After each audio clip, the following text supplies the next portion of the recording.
കല്ലാണ് ഇതില് അടിയില്ല. അടിഭാഗം നമ്മൾ തല്ലി ഉണ്ടാക്കണം.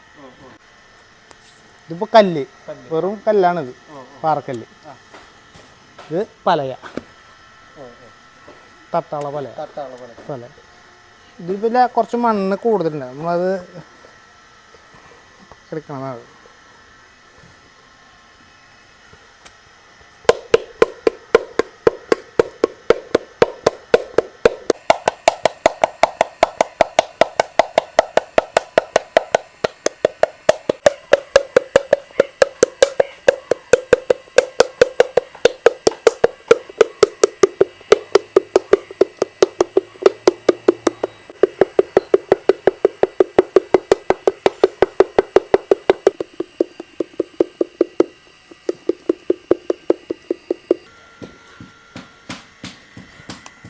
ഉൾഭാഗം